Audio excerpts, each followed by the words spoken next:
Welcome to the Sober Unicorn. We are a gay-hosted, all-inclusive podcast about sobriety and addiction recovery for the LGBT plus community and all of our allies. I am your host, Holden, and thank you for joining us today. Well, hey, it's Holden, and I am an alcoholic. I hope everybody's doing well today. Today, I'm being joined by Steve. Hello, everyone. Hello, Holden. Hey, Steve, how are you doing today? I'm doing fantastically sober. Good. Well, why don't you tell everybody where you're from, your sobriety date, what your choice of drug was? Sure. My choice of drug was alcohol. I am 226 days sober, though, so that's a little over 7 months. I believe that means my sober date was May 28th of this past year, or it's last year now that we're in the new year. And yeah, I was a big old drunk. Yeah, no, same here. I know that we had talked earlier about how you, of course, you are in a marriage, so you have a relationship. So Yes. you got, of course, sober during your marriage. I mean, how did that play out with like the support and everything from your spouse? It was a great mixture of support as well as like trauma that needed to be healed. They always say like when you first get sober, one of the things that everyone always talks about is like not to enter into a relationship during your first year. But there wasn't a lot of people when I first got sober talking about what to do if you're already in one. And like in that relationship, there was a lot of trauma because they were my caregiver when I, got too drunk and wasn't able to care for myself. They would on days where they worked and I was off. They lived in fear of not knowing what they would come home to in terms of how drunk I am or what I might be doing. There was it was it was an interesting experience because getting sober has been one of the best things that ever happened to me. But at the same time, it made me not like after a couple months of it, it was oftentimes I forgot sometimes as my trauma was healing, as I'm working the steps and I'm going to my 12-step program, that as much as I suggested that they go to Al-Anon so that they can have like their own 12-step program to heal from the trauma, it was not the suggestion that they took. And so as my trauma is being healed, I'm like, well, things are all better, we're on the right track. And they're like, well, I'm still kind of like hurt because you were like just a sloppy drunk who was like blacking out and cheating on me like 2 months ago or 3 months ago. And it's been some time, and they've gotten into a lot of like metaphysical healing, and that's been helping them recently in the past, and that's been what their healing journey has turned into. But it did take a little while where I got a head start on healing from my wounds. And so it wasn't just my wounds that were needing to heal though from all the trauma that my alcohol caused, but also theirs as well. And so it was interesting because it was great having the emotional support and having like a sober buddy, because they were always able to drink like a normal person, so it wasn't a big issue for them to stop Mhm. drinking or keeping alcohol in the house when I got sober. So it was nice to have that support. But there were certain times certainly where it was also a struggle being with someone like who was almost like not expecting me to fail, but like waiting for the other shoe to drop, because that shoe had dropped so many different times in the past. Oh, for sure. I know that people, I mean, I'm single, so they're saying, oh, wait a year, don't 13 step is what they call it. Yeah. And it's because they say that the person you are drunk and the person you are sober is two totally different people. Mhm. So are you in fear that, of course, when you probably started your relationship, I'm assuming you were drinking. So Mhm. are you in fear that as you progress in your sobriety and grow as an individual, that may actually kind of separate the two of you as a couple? Not not necessarily. I mean, I have faith like we've been together for a little over like 5 years of marriage and like 8 years of dating Oh, or being. okay. So, I was worried about that at first, but then, they started their own journey to recovery. And that was the big thing, is I wasn't worried that we'd grow apart. I was worried that I would work on my recovery while they didn't work on their trauma or their healing. And I knew that if that was the course that they ended up choosing, it could be difficult because there's no real path to forgiveness if you're not really addressing the past. Yeah, no, of course. I think it's really hard, especially when most of us go into AA and kind of the way they start the 12 steps is very quickly. So they're like, Mhm. work through the trauma, work through it now. And so it's hard for us when we progress so quickly and that partner or that friend or that family member isn't willing or not ready yet to actually forgive. So it's very difficult, and I feel I could see that kind of the play where they're like, well, I don't want to go to Al-Anon, I'm not ready for that yet. So I mean, Mhm. maybe in the future, hopefully he will step into that. Yeah, I mean, at least like the metaphysical journey that he's on right now is showing signs of healing. He had said last night that he's like now he's admitting like my sobriety has been like a good thing for us, and that like he knows that it's strong. He's not waiting for that other shoe to drop the way that he was during my first maybe 3 months of sobriety. Now that I'm like a little over 7 months strong, and I have my nightly meetings, and I'm doing service, and I have the my podcast, and I have like everything going on to keep me sober, they're a little more confident that like, okay, it's sticking, and that's kind of, he can take a deep breath again without like worrying. Yeah, no, of course. And I mean, we'll mention it at the end. I forgot to say it in the beginning because I'm always so nervous. But Steve here is a host of his own podcast that is gay related and sobriety related. That's Yes. called gA.y. And it's spelled GA period YA period. Yes, I always just do it all out without the periods, but that is how it is in the logo. Well, I Yes. think on Spotify when I went to find it, that's actually how I had to search it, Oh, was with the interesting. abbreviations inside of it. So it was interesting. So show like can you paint a picture on what for you kind of led up like the final moments that led up to you stepping into the rooms? It was definitely we would try to adopt a foster child, and it didn't work out for any of us involved. And so after kind of having this narrative in my mind my entire life that I get the job so I can find the husband, so I can support myself, and so we can get the house, so we can get the kid, and then having us try parenting and having it not work out, it was such a change in the way that I thought my life was supposed to go, that I felt like I lost, and that there was nothing else like to do but drink. And so that's when I went from being a problematic drinker maybe once every time I got drunk, which was maybe only once a month, but like every time I drank it was a problem because one was never enough. But it wasn't a regular occurrence until I would say after that, after the failed adoption, is when there started being alcohol spilled around the house with empty bottles, and in the closet, that if I was in the other room and I'd hear like clang clang clang, what's this, I was like, oh shit, I'm about to get in trouble. You um have to find better hiding places, I well, at that know. time. Yes, but with that, it was just having to like come to a terms and accept that that's not the path that my life was meant to be on. And since then, we've adopted a dog, and that's the much better path for us. And I'm back to being on track to like making a new future for me that's different than the one I might have imagined when I was younger. But a big part of that has been sobriety, because before then I was just drinking not to feel. Hmm. And I know that the one main benefit of having a fur baby rather than a real one is when you travel, you could throw them off at a hotel. You Yeah. can't really do that with a young child. Yeah. So, being a person in the LGBT community, taking your first step into that room, did you go to a gay centered meeting or did you just walk into any room? I first just walked into any room because it was just a matter of like trying it out. I didn't really find the solace that I was hoping for in the rooms. It was, and of course it doesn't help like uh, when you're like physically going through withdrawal from alcohol and you're going to meetings and there's all these new words that you don't know or don't understand. Like those first couple meetings were a fog, but I do know that they didn't touch me the way that they did until I found like a website with all the LGBT plus meetings and going to those. Even then, it took me like one or two. I tried like a local one, didn't work out. But I found one that's based in New York that's become my home group that meets every night. And like it was the first time in my life where like I didn't feel alone. I felt alone with friends. I felt alone with my husband. I felt alone in my family at so many times throughout my life. And this was the first time I was like, I found my people. Like they understand me. I can say like the worst things I've ever done, and they're just going to be all nodding their head because they've done something similar on my tribe. Yeah, which is good to find that acceptance. I know I have not had the opportunity yet to find an LGBT group itself. I'll make sure And I'm you mine.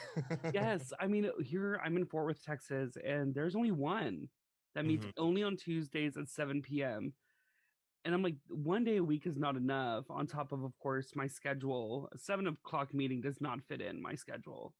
Yeah, mine. I tried the two local ones, and it ends up the two local ones are fighting with each other over space, and they were like, "You can't go to one and not the other," or like, "You can't go to both." Like, and I was like, "How very gay."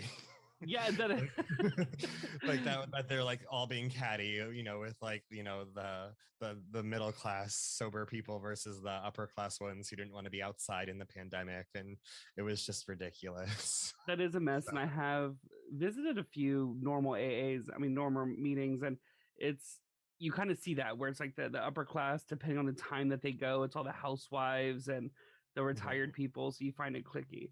So I know my experience stepping into the rooms, it, the discussion of the higher power came up quite a bit, almost in everybody's share. And for me, I have a lot of prejudice towards religion.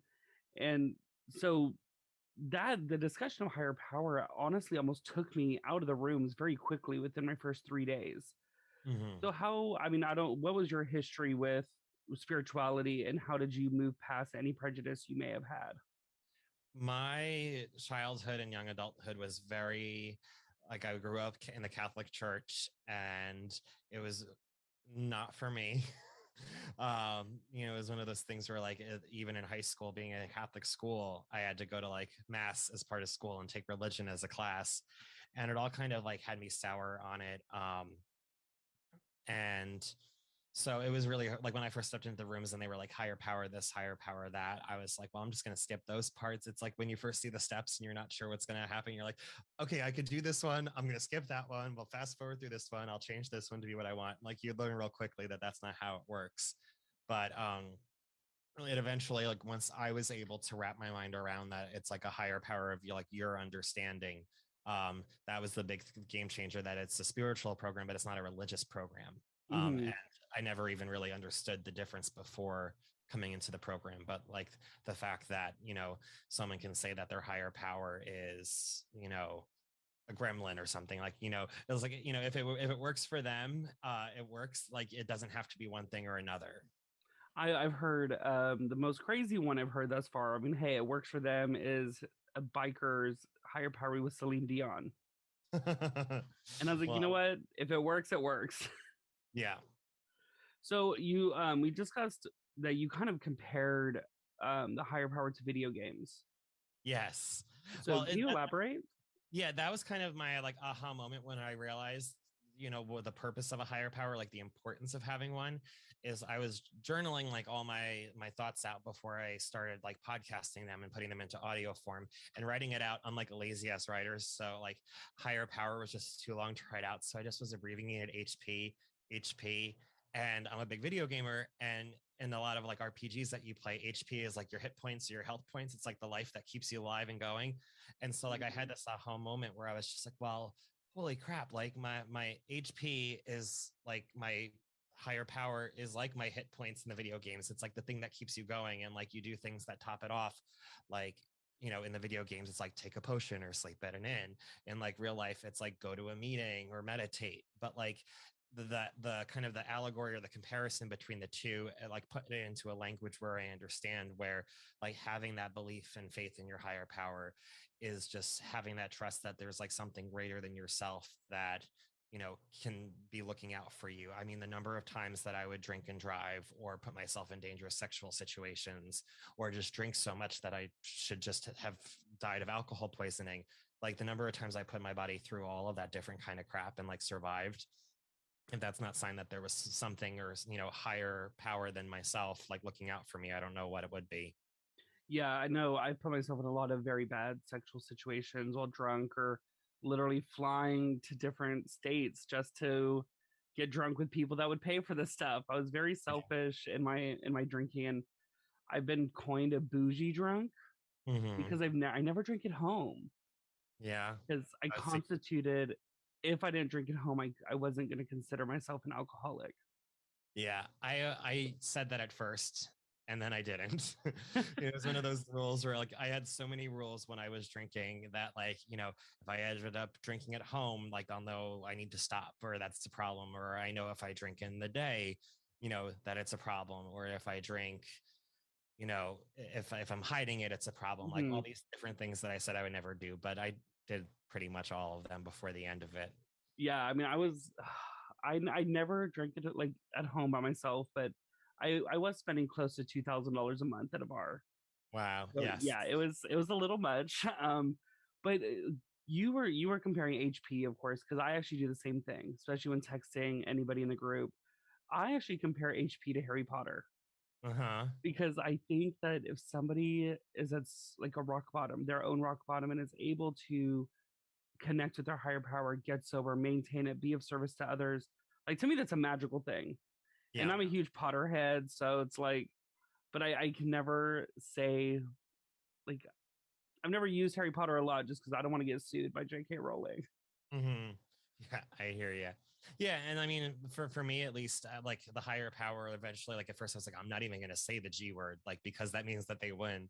But like after a while, just again, like higher power was just so much to say out loud that like now in meetings when people are like, start the Serenity Prayer with God, I'm like, sure, I'll go with it. Like I'm okay with that term now that I've like wrapped my head around it. It's just like shorthand for everything it means to me. Yeah, see, God for me is a generic term. So Yeah, it's no matter whether it's universe, nature, whatever it could be, just it's a God, it's your own God. So it's yeah. again, it's still got to be your own conception. So what is the step that you had the most problem with moving through?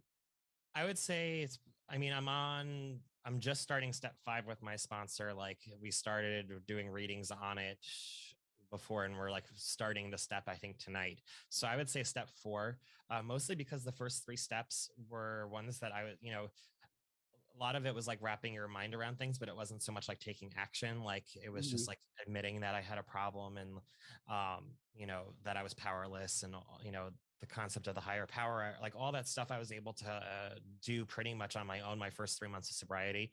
I had tried getting a sponsor once and I was like, well, that didn't work for me because we didn't work out.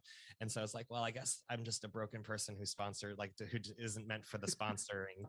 And then like I ended up finding one after my 3 months that is an amazing part of my sobriety and my amazing part of my life now in general. Um, but that's like kind of where we restarted. We started from step 1 again, but it was because like I had done step 1, 2, and 3 on my own, and he was like, "That's not how it works," or like it could be how it works. It certainly gave me a head start on how all 3 work. But he was like, "Let's just like you're working on a long recovery, not a quick recovery." So we started from step 1, but step 4 was the one I was like worried about, just writing out like all the crap. Like I was where we're worried most probably about the sex inventory because like that's how they broke it down, was like about like your fears, your like people you've hurt this way, that way, and like one was like Mhm. your sex inventory. And like, oh no, there's not enough pen and paper in the world for me. But it ended up being mostly myself that I hurt during my sex inventory, not so much the others that I was afraid it would be.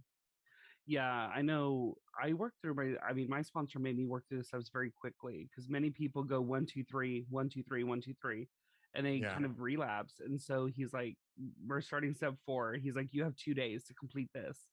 I was Hmm. like, oh crap. And it filled like 30 something pages. Yeah. It took us like 4 hours to kind of get through everything. It was really intense. But the sex inventory, I felt the same way. I thought, oh my God, this is going to be too much. So I kind of grouped people together. I was like, oh, out of the country whores, um, in the state hookups, because I don't know their names. But in turn, going through that step 5 and 6 through 7, it really made me understand the reason I was doing that was like something internalized because it was Hmm. me like kind of hating myself. So I was doing this in hopes it would make me better. And yeah. So I'm really happy that you're about to move into step 5 and 6 and 7 because those are kind of grouped together. Yeah.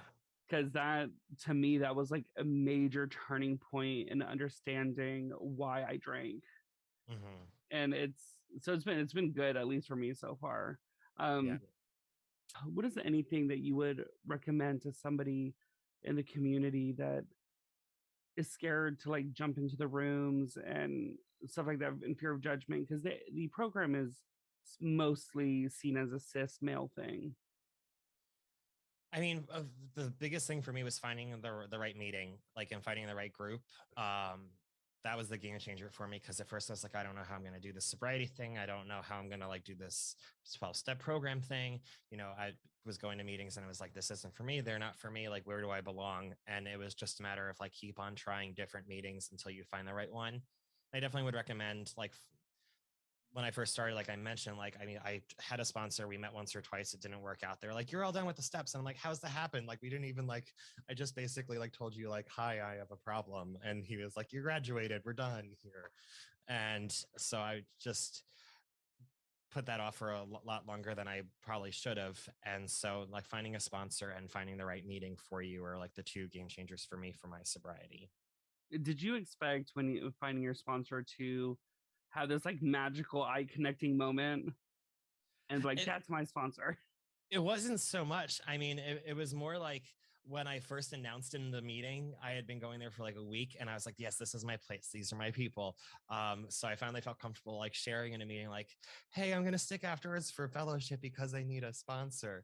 And I was expecting like there to be like a line of people like waiting for me at the end of the meeting, like being like, and I was like, yeah, I don't know what it was. I thought I would be like the new bottom in a nightclub or something, and just having like everyone fight for me. And it wasn't like that at all. It was like, as I learned, it was more about like finding that connection with a person that like you wanted what you have. And like, so eventually, like I did like watch in our meeting, like at one part, they're like, everyone raise your hand if you're have a year or more sobriety, so people know the program works. And just like looking at the different people who were raising their hands like time after time and being like, no, maybe, yes, no. And then like finding the one that I was like, yeah, that's the person that I want to be my sponsor. And luckily they said yes. And it helps like they're, I'm very much like a tell me what to do and I'll do it type of person. So it lucks out that they're a teacher. So they're used to instructing. So it's a good symbiosis between the two of us. That is good. I kind of did the same thing. A coworker, almost 14 years in, was like, "You go to your damn meeting tonight. You say you need a sponsor," and so that's Mm-hmm. what I did. I was like, "I'm Holden. I need a sponsor." And somebody approached me after the meeting, and I put them on a trial basis because I Yeah. don't know you. So it's like, okay, I'll take you on as long as you're on a trial basis for a few weeks. And shockingly, it's really worked out. I haven't had to fire my sponsor yet. Mm-hmm. You never know what the future holds. So, what have we not talked about that you would like to kind of discuss with the listeners? My podcast, I guess. Yeah, of course. And just in general, like, I mean, like podcasting in general has been like a huge thing for me to help keep me accountable. And not that everyone who gets sober should start a podcast, but I remember like I started mine and prepared it to launch on like my 90 days. And I remember there were times during that first 90 days where I was like ready to pick up, but I was like, I can't because I'm going to be making this podcast. And just, having people reach out to me on Instagram when I was doing the pre-promotions that were like, I'm so excited to like find it. I saw your trailer and I'm following you, and like, people that encourage me. So actually, now that I say it, I mean, yes, of course, I'm going to promote myself at the end of it, but also, with that, big part was getting connected online with like through Instagram. There's like this huge sober LGBT community that I've also found beautiful just on there that I wasn't expecting to find, because I've never been much of a social media person to begin with. But I mean, that's where we found each other. It's where I found other podcasts, but I've also just found other sober people that I've been able to connect with there that, there's fellows in the program, but I've also learned through people on Instagram that there are other ways that people get sober too. And it's just made me appreciate recovery as a whole just that much more. And I really enjoy your podcast because when I was searching, all I found was one other gay podcast that was Mm-hmm. not centered around the 12 steps or Yes. any type of higher power. And I was like, so that's when I kind of decided, okay, well, I guess I have to start my own. And then they released an episode with you a part of it. And Yes. so I was like, oh my God, yes, another gay podcast. And so I went listened. I think I listened to like 15 episodes because you release one normally Mondays about what you're going through. And then I believe on Thursdays, most of the time with guests. Yes. Yes. And I like the array of guests that you have and their stories and everything. So, I mean, his podcast is actually a very good listen as Mm. well. So, I mean, I would definitely head over there. I will put, of course, put a link in the description of this video so you can find it easily. Um, but yeah, I mean, gA.y is a very, very good podcast regarding the 12 traditions and the step work. Yes, and it was one of those where, like, of course, when I first searched, I was searching for things like gay and sober, sober gay, and blah blah blah, and that wasn't showing up. And then when I thought of the name, like gA.y, I'm like, well, of course that has to be the name of my podcast. But I love the name of yours too. It's, I'm a weird unicorn person. I mean, me and my friends bite to the unicorn shit all the time, and I'm like, I don't know. It just kind of fit the sober unicorn, and then as I said in a previous episode, that the .com was taken, and it pissed me off because they haven't been active for years. But you know what? I'm not going to build any more resentments because I don't need to deal with those again because those were Yeah. horrible. But I do want to appreciate you coming on, taking time out of your day, and I look forward to hearing how your step 5 goes. Yes, I'll be sure to keep you updated. I'll definitely be doing an episode about it as well. So, yes, if anyone, definitely check out the podcast, gA.y podcast, or you can also find me on Instagram at gA.y podcast. That's where I am everywhere. Thank you again for listening to today's episode. Hit that follow button to be notified about new episodes every week. If you'd like to reach out to us, you can find us on Instagram at The Sober Unicorn Podcast or on our website at thesoberunicornpodcast.com. There you will find our episodes as well as our very own sober-owned shop featuring products from small businesses that are sober-owned. And remember everyone, don't be normal, be a unicorn, but better yet, be a sober unicorn.